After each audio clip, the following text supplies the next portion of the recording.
사면이 아니라 부당한 절차와 억지 판결로 된 사기 탄핵이기 때문에 탄핵 무효가 맞고 죄 또한 없으시기 때문에 구속 수감 자체가 말이 안 되는 것입니다. 대한민국의 자유민주주의를 회복하는 데 큰 역할을 할 것이라 확신.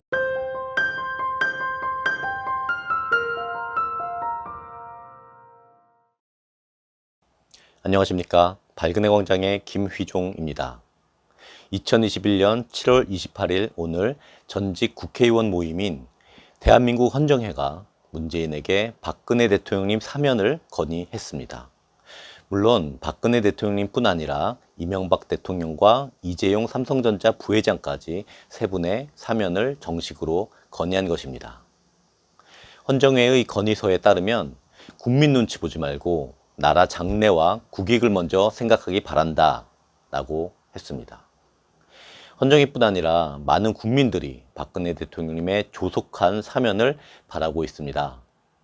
대통령님의 건강을 걱정하는 사람들이 많고 오랫동안 대통령님 석방운동을 하는 개인과 단체도 있습니다.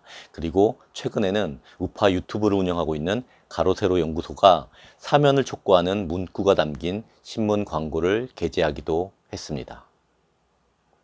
이렇게 많은 국민들이 박근혜 대통령님께서 자유의 몸이 되시기를 오랫동안 기원하고 있는데 근래에 여러 인물들이 박근혜 대통령님 사면에 대한 언급을 했습니다.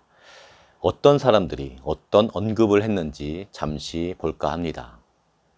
편의상 직함은 빼고 성명으로만 표현하겠습니다. 양해 바랍니다. 요새 제일 이름이 많이 거론되고 있는 사람 중에 한 명인 윤석열은 사면은 대통령이 헌법에 따라 국민 통합에 필요한지 여부에 따라 판단해야 할 문제이다.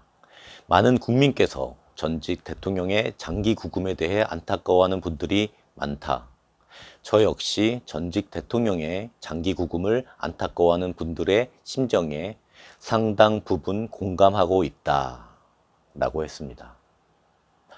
곧 대선 출마를 선언할 최재형은 사면권은 대통령의 결단을 필요로 하고 그 결단은 국민의 대통합을 이루기 위한 결단이어야 한다.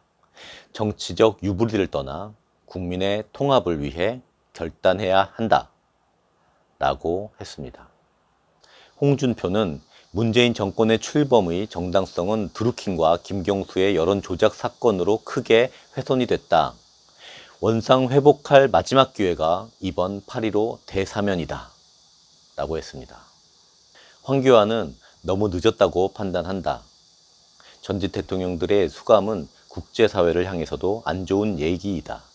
문재인이 두 전직 대통령이 겪고 있는 고초를 겪지 않으려면 빨리 사면해서 국민 통합의 길로 가는 게 필요하다.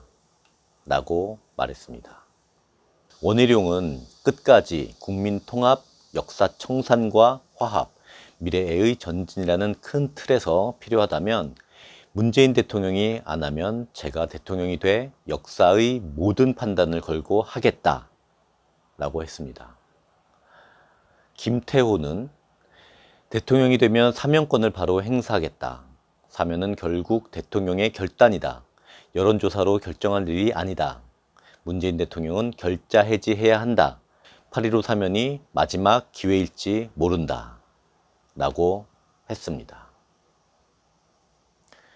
유승민은 빨리 사면이 됐으면 한다라고 언급하면서도 정치인으로서 탄핵에 대한 입장은 분명하지만 박 전 대통령에 대한 인간적인 회한도 있다.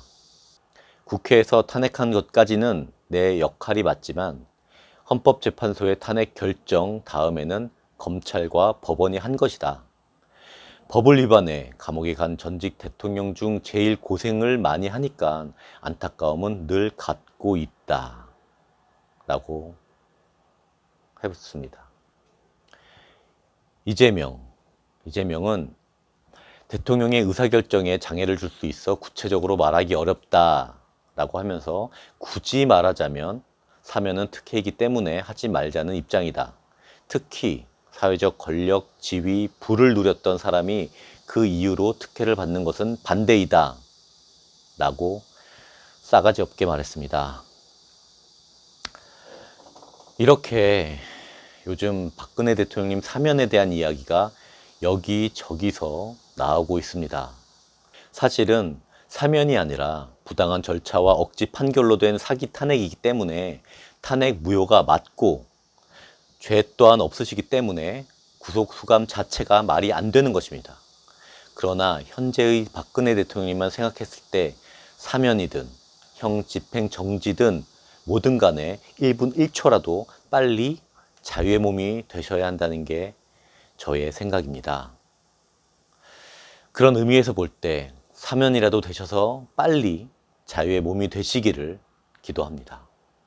그리고 박근혜 대통령님의 자유가 대한민국의 자유민주주의를 회복하는 데 큰 역할을 할 것이라 확신합니다. 감사합니다.